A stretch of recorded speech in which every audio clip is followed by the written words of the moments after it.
कि बिजली चमकती है तो आकाश बदल जाते हैं, बिजली चमकती है तो आकाश बदल जाते हैं, आंधी आती है तो दिन रात बदल जाते हैं, और जब गरजती है ये नारी शक्ति तो इतिहास बदल जाता है। और आज वही नारी शक्ति इस जूम प्लेटफॉर्म पे आके इतिहास रचने वाली है।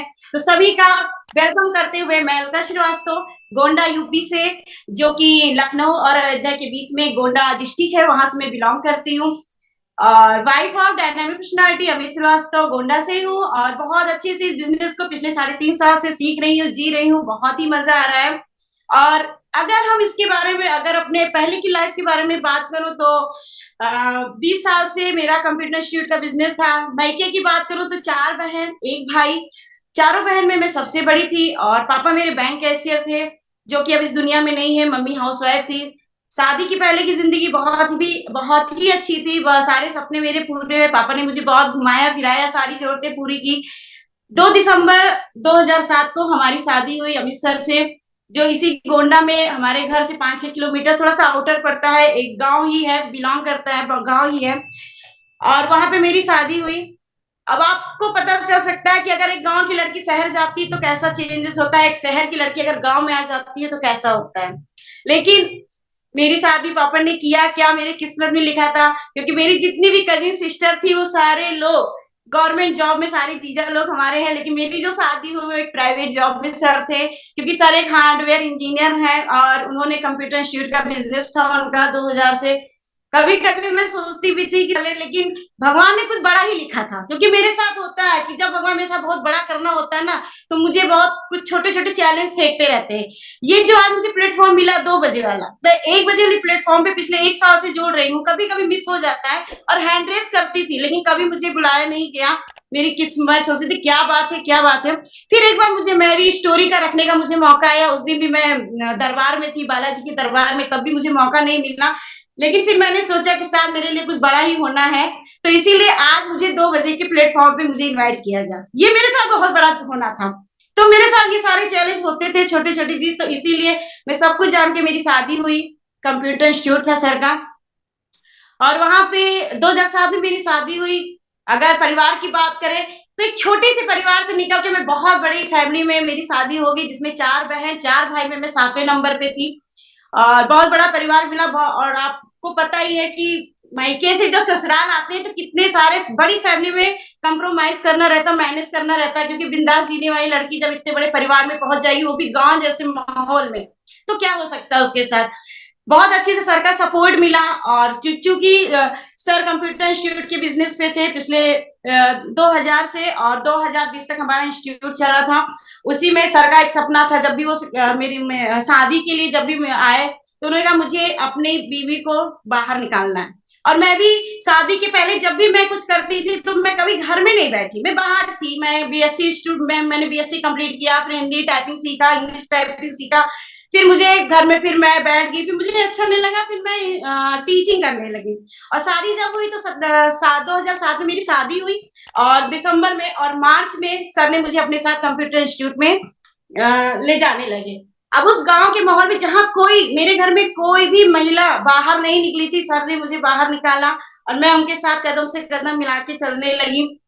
घर में बहुत सारे चैलेंज आए, क्योंकि बड़ी फैमिली थी, अगर बाहर निकलना है तो बड़ा परिवार है, सबको मैनेज करके चलना रहता था। और कंप्यूटर इंस्टीट्यूट का बिजनेस ऐसा था कि जो भी बच्चे डिमांड करते थे, जो क्लास, उस क्लास में मुझे देना पड़ता था। सुबह 7 बजे की इसी ठंडक में क्लास लोग मांगते थे, मुझे देना रहता था। मैं 4 बजे उठ के, हम और सर दोनों लोग खाना बना के और ताला लगा के घर में, और मैं, हम लोग इंस्टीट्यूट पहुंच जाते थे। बहुत ही संघर्ष में जिंदगी थी उस समय, क्योंकि सुबह 7 से रात के 8 तक हम लोग इंस्टीट्यूट पे थे। सर हार्डवेयर का काम देखते थे, और मैं एक सॉफ्टवेयर टीचर टीचिंग करती थी, सॉफ्टवेयर के कोर्स में पढ़ाती थी।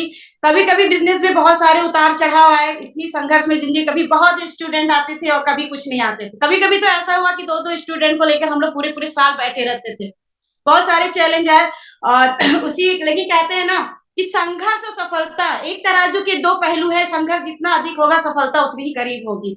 कभी कभी बहुत ही मैं फ्रस्ट्रेट हो जाती थी, सर से कहती थी सर जाइए ना, कहीं जॉब करिए। लेकिन सर ने कहा अगर मुझे जॉब करनी होती तो मैं रेलवे की नौकरी को ना करता, क्योंकि उनकी ज्वाइनिंग लेटर आ चुका था। लेकिन सर का शुरू से ये था कि मैं किसी का नौकर बन के नहीं रहूंगा, रहूंगा तो अपना बिजनेस खुद करूंगा। तो सर नहीं गए, और ऐसे धीरे धीरे करके हमारी जिंदगी में बहुत सारे चैलेंज आए। चैलेंज की बात मैं क्या करूँ कि कभी-कभी मेरे घर में सर जो है एक 800 कार फाइनेंस कराए थे हमारे शादी के समय। उनका फादर इन लॉ जो हमारे थे वो स्टेशन सुपरिटेंडेंट थे और उनका सपना था कि मेरे घर में एक कार है, तो सर ने अपने माँ-बाप का सपना पूरा करने के लिए एक कार फाइनेंस कराई, जबकि हमारी उतनी पहुँच नहीं थी कि हम उसका ईएमआई दे आएँ। लेकिन सर ने किया अपने पापा का सपना पूरा करने के लिए कि मेरे पापा का सपना है, और उसकी ईएमआई मैं भर नहीं पाती थी क्योंकि हर मंथ उसका पैसा 4,000 रुपए जमा करना था।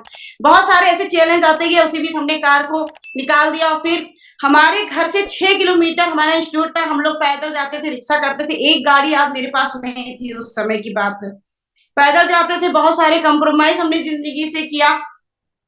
फिर सर को एक बाइक की जरूरत थी इसी ठंडक में, पैसे की दिक्कत थी क्योंकि सर अपने पापा तो बहुत अच्छे पोस्ट पे थे, लेकिन सर फादर इन लॉ से कुछ लेना नहीं चाहते थे। उनका कहना था, मैं कहती भी थी कि पापा से ले लो ना, पैसा फिर दे देते हैं। सर ने कहा मेरे माँ बाप ने मुझे पैदा करके इस धरती पे ले आए, वही मेरे लिए बहुत कुछ है, और पढ़ा लिखा के इस काबिल बना दिया, और मैं इसके लिए अपने पापा से पैसा नहीं लूंगा। फिर मैंने अपनी सोने की चूड़ी को बेच के मैंने सर के लिए एक गाड़ी मैंने अवेलेबल कराई, और सर उसी से काम करते थे। बहुत सारे चैलेंज आए उसी बीच में भी, और धीरे-धीरे जब चैलेंज आता था तो सर यही कहते थे, अलका एक दिन ये इंस्टीट्यूट हमारा सबसे बड़ा इंस्टीट्यूट बनेगा, क्योंकि कंपटीशन का दौर था उस समय। 2000 में कंप्यूटर का ही दौर है, जैसे आज डायरेक्ट सेलिंग का दौर है, उसी समय 2000 में कंप्यूटर का दौर था। बहुत सारे इंस्टीट्यूट खुलते चले गए और बहुत सारे कंपटीशन उसमें होते गए। तो कहते कहते तो सर ने कहा बहुत अच्छा, मेरा इंस्टीट्यूट बहुत आगे जाएगा। हमने कहा ठीक है, देखते हैं। फिर हिम्मत था, एक टारगेट सर बनाए रखे थे, एक लक्ष्य थे, क्योंकि कहते हैं ना कि अगर हम चैलेंज को फेस नहीं करेंगे तो हम बहुत बड़ा नहीं कर पाएंगे। चैलेंज को हमें फेस करना ही पड़ेगा, बिना चैलेंज के कुछ नहीं हो सकता है, लेकिन हमें अपने ऊपर 100% विश्वास होना चाहिए। आज अगर विराट कोहली क्रिकेटर है तो उसको विश्वास है, क्या उसको चैलेंज नहीं था? आज अगर संध्या मैम स्टार एम्बेरड है तो क्या चैलेंज नहीं आया? बहुत आसानी से हो गए। ऐसा कुछ नहीं है, चैलेंज सबकी जिंदगी में आया, लेकिन वो अपने रास्ते से डगमगाए नहीं। उन्होंने अपना एक टारगेट बना रखा था कि yes I can do it, जैसा संध्या मैम कहती हैं, और उन्होंने ये करके दिखाया। आज पूजा मौर्य मैम है या पूजा अरोड़ा मैम है, कोई भी है, आज जितनी भी सीनियर अपराजिता है या कल्याणी मैम है, सभी लोगों ने चैलेंज को फेस किया, और चैलेंज ही हमारी जिंदगी में था। करते करते 2013 में नहीं 2009 में हमारी जिंदगी में आरसीएम बिजनेस पार्ट 1 में आया। सर ने कंप्यूटर को एक तरफ कर दिया गया, अलका तुम कंप्यूटर कोर्स को संभालो और मैं फील्ड पे निकल के काम करूंगा। सर ने बहुत मेहनत किया, उसी समय मैं प्रेग्नेंट भी हुई, और कुछ चैलेंज होने के कारण हम लोग वही इंस्टीट्यूट पे एक कमरा बना के वहीं पे रहने लगे कि हम इतना अप डाउन नहीं कर पाएंगे। और मैं प्रेग्नेंट थी, चूंकि इतना हमें जर्नी नहीं करना था क्योंकि बाइक से आना जाना बहुत दिक्कत होता था। और उसी लैब में हम रात में बिस्तर बिछाते थे और सोते थे, सुबह उसी बिस्तर को 4-5 बजे उठा के रख देते थे, उसी में पूरा लैब को तैयार कर देते थे। ऐसे ऐसे चैलेंज हमने फेस किया उस समय। और सर आरसीएम बिजनेस के लिए बाहर फील्ड पे जाते रहते थे, बहुत मेहनत किया सर ने, लेकिन उस समय लेवल लेना भी बहुत कठिन था। और 2010 में हमारे घर में हमारी बड़ी बेटी हुई जिसका नाम पलक है। उस बेटी को पहले, वो मेरी बेटी जो है उसने बहुत ही सेक्रीफाइस किया जिंदगी में। मैं उसको भी उसी रात उसी समय जब वो हुई तो मैं उसको भी लैब में रात में सुलाती थी, उस बिस्तर पे जमीन पे बिछा के, और सुबह जल्दी से उसको जगा के, और ऐसे ही चेयर थी, व्हील चेयर थी हमारे ऑफिस की, उस पर लेटा देती थी, सारा काम कंप्लीट करके कंप्यूटर चलाते थे। लेकिन जब 2011 में किसी कारण से आरसीएम में कुछ प्रॉब्लम आई तो हमारा वहां से बिल्कुल ब्रेकअप हो गया और हम लोग फिर इंस्टीट्यूट में लग गए। 2013 में मेरे साथ एक बहुत बड़ा चैलेंज आया, क्योंकि उसके बाद मेरे साथ बहुत बड़ा बदलाव भी हुआ। मेरे साथ चैलेंज आया कि मेरा पूरा सेंटर दिवाली के दिन आग में जल गया। हम लोग पूजा करके घर पहुंचे, फोन आया कि आपका पूरा सेंटर जल रहा है, पूरा कंप्यूटर हमारा जल गया था। हम बिल्कुल जीरो हो गए, मैं रोने लगी। हमने कहा सर अब क्या होगा, तो जीरो हो गए, कहीं से कोई वो नहीं था। सर को नॉलेज थी, वो एक हार्डवेयर इंजीनियर थे, उन्होंने पार्ट्स को निकाल के 3-4 कंप्यूटर को तैयार किया। फिर से हम लोगों ने शुरुआत की, और 2014 में ये चैलेंज मेरे लिए बहुत बड़ा आता है। और 2014 में हमारी जिंदगी में एक ऐसी कंपनी से हमारा इंस्टीट्यूट टाइप हुआ जिसका प्रोडक्ट है कंप्यूटर कोर्स। वो कंप्यूटर कोर्स अपने वो बच्चों को सेल करते थे, और उसके जो बच्चे उसमें एडमिशन लेते थे वो हमारे इंस्टीट्यूट पे पढ़ते थे, हमें कंपनी उसका पैसा देती थी। और देखते ही देखते हमारा जब सेंटर उनसे टाई अप हुआ, हमारे सेंटर में एक बहुत बड़ा चेंजेस हुआ कि हमारा सेंटर हमारे गोंडा डिस्ट्रिक्ट का नंबर 1 का सेंटर बना, इंस्टीट्यूट बना, जिसमें हजारों बच्चे पढ़ते थे, और इतने बच्चे आ गए कि हमें उनको वेटिंग में रखना पड़ता था। तो ऐसे करते करते जिंदगी में बहुत बड़ा बदलाव हुआ। साथ में हम लोग एक फ्रेंचाइजी बेस पे भी काम करने लगे। हम लोगों ने पूरे आसपास जितने भी हमारे सिटी थे सब पे हम फ्रेंचाइजी देने लगे, जिसमें डोर टू डोर जाकर हम बच्चों को एजुकेशन को सेल करते थे। वहां से जो बच्चे मिलते थे उनको हम उठा के इंस्टीट्यूट पे ट्रांसफर कर देते थे। तो ऐसे हम लोगों ने बहुत सारा पैसा वहां से अर्न किया, बहुत अच्छी हम लोग की अर्निंग होने लगी। और आज उसी अर्निंग की वजह से हमने एक डिजायर गाड़ी खरीदी, 5,000 स्क्वायर फीट पे हमारा कॉम्प्लेक्स बना जहाँ पे हमारा इंस्टीट्यूट था। और ये घर जो इस समय मैं बैठ के जहाँ मीटिंग ले रही हूँ, ये 1933 का हमारे गांव का मकान था। इसको गिरवा के मैंने एक मकान तैयार किया। सब कुछ बहुत ही अच्छा चल रहा था।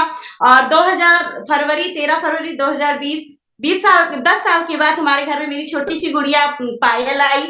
और उसके आने के बाद फिर एक चैलेंज भगवान ने फेंका। कहते हैं ना कि चैलेंज तो भगवान फेंकता ही है, क्योंकि उसे आपको बहुत बड़ा देना है, और देने के लिए वो चैलेंज को फेंकेगा कि आप उसको एक्सेप्ट करोगे या ना करो। लेकिन मैंने सोचा जब भगवान राम को 14 वर्ष का वनवास हो सकता है राम राज मिलने के लिए, तो हम कौन है? हम तो एक आम इंसान ही तो है। तो जब भगवान राम भी 14 साल का वनवास काट के उनको राम राज मिला, तो आरसीएम जैसा राम राज अगर मिलना है, एक डायमंड की पिन मिलनी है, तो ये चैलेंज तो आएगा। और उसी समय हमारी जिंदगी में कोरोना आ गया। कोरोना आने के बाद हम जीरो हो गए। बहुत सारी प्रॉब्लम है। मेरी बेटी उसी समय 2015 मैंने उसको यहाँ पे इंटरनेशनल स्कूल में मैंने एडमिशन कराया, जिसकी फीस उस समय 8,000 रुपए थी। 8,000 रुपए कैसे हम लोग देते थे, नाम भी नहीं कटवा सकते थे, क्योंकि यहाँ का बहुत टॉपर स्कूल है, वहां पे नंबर 1 का स्कूल है। कैसे क्या करते। और उसी समय हमारे आदरणीय हमारे महागुरु पारसनाथ मौर्य हमारी जिंदगी में आरसीएम बिजनेस को लेकर आए 28 अक्टूबर को। जब 28 अक्टूबर को वो आए तो उन्होंने आरसीएम के बारे में बताया। जानना ज्यादा था नहीं, ठीक है। हम लोगों ने पूरा ज्वाइनिंग किया। उसमें सर ने थोड़ा सा डिसीजन लेने में 1 दिन की देरी कर दी। उन्होंने कहा ठीक है, सोच के बताते हैं। दूसरे दिन सर आए, फिर पूरा उन्होंने प्लान देखा और प्लान को रिकॉर्ड किया। क्योंकि हम लोग का मानना है कि अगर बिजनेस करना है तो हम किसी के भरोसे नहीं कर सकते, हम खुद कर सकते हैं। हम अगर यहाँ पे बैठे हम कहें कि आप आ जाओ, प्लान दिखाओ, मेरे ये लोग हैं, तो ऐसे बिजनेस नहीं सकता। सर ने उसको रिकॉर्ड किया और पूरा रट्टा मारा, और हम लोगों ने ज्वाइनिंग किया। और 2 दिन में हम लोगों ने बिगनर की पिन निकाली। क्योंकि लोग यहाँ सोचने में बहुत टाइम लगाते हैं, लेकिन एक मिनट, 1 सेकंड भी हमारे लिए बहुत इंपॉर्टेंट है। सर ने बहुत मेहनत किया, डिस्प्ले वाल लिया, और 2 दिन में बिगनर की पिन निकाली। उसके बाद मेरा कोई ज्यादा इसमें विजन क्लियर नहीं था, ना मेरा इंटरेस्ट था। बस ये था कि आरसीएम के लिए मैंने परमिशन कर दिया, सर आपको करना है आरसीएम, क्योंकि मुझे पता जो आरसीएम दे सकता है वो कोई नहीं दे सकता है। तो उसके बाद पूजा अरोड़ा मैम का हमारे यहाँ प्रोग्राम हुआ। आज मैं जो भी कुछ हूँ, मैं उन्हीं के वीडियो सुन के और उन्हीं को मैं बहुत लाइक करती हूँ। अभी वो हमारे यहाँ आई भी थी अभी लास्ट इसी संडे को, और आकर प्रोग्राम भी दी थी। तो मैं उनका प्रोग्राम देखने, क्योंकि जो भी कोर लीडर आते हैं वो हमारे घर पे ही रुकते हैं, क्योंकि हम सर यहाँ के होस्ट हैं, तो वो हमारे घर पे रुकते हैं। तो पूजा मैम जब आई तो मेरी मजबूरी बन गई कि उनके साथ मुझे रहना पड़ा, जाना पड़ा। और कहते हैं ना कि संगत सबसे बड़ी चीज होती है। अगर हमें अपने आप को बदलना है तो हम अपनी संगत को बदल लें।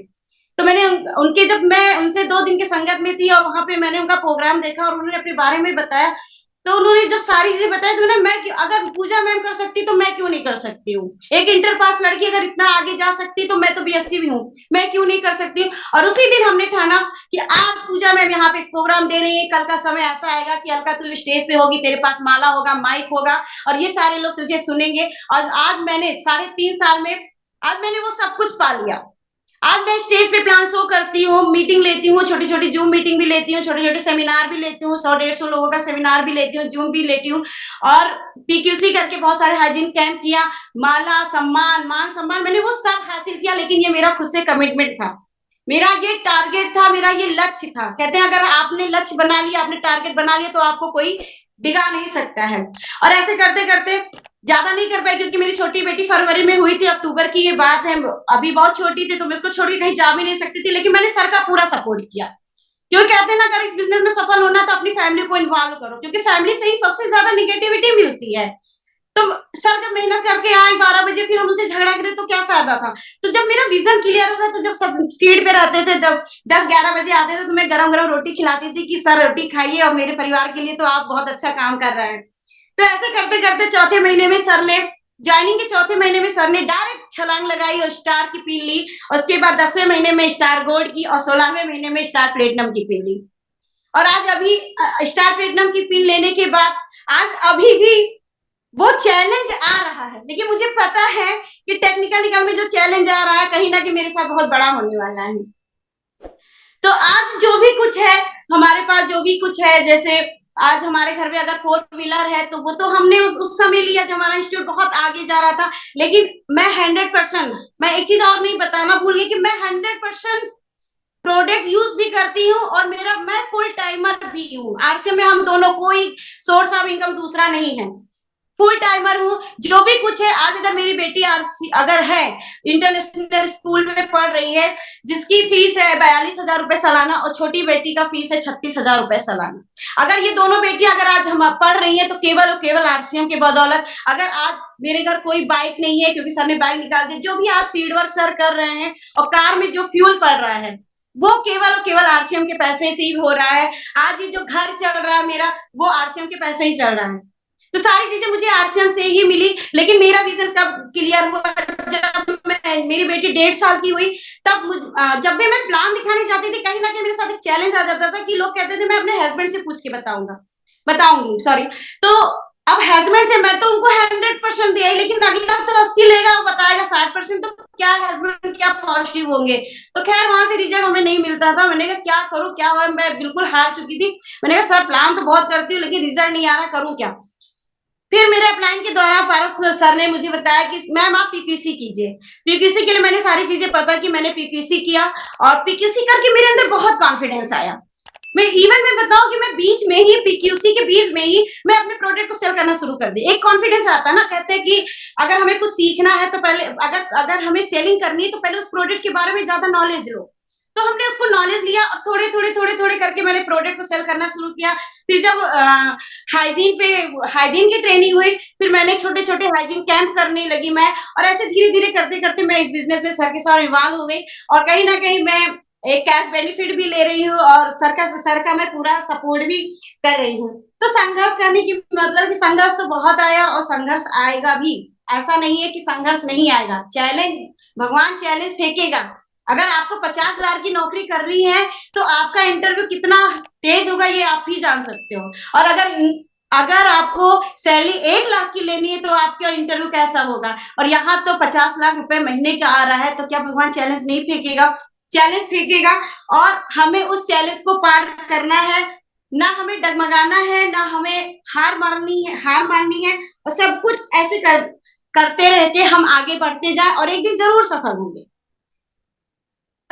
तो और सबसे अच्छी चीज है कि टाइम का थोड़ा सा मुझे ध्यान भी रखना है, क्योंकि मुझे दिया गया था कि 15 मिनट के अंदर आपको सारी चीजें आपको बतानी भी है।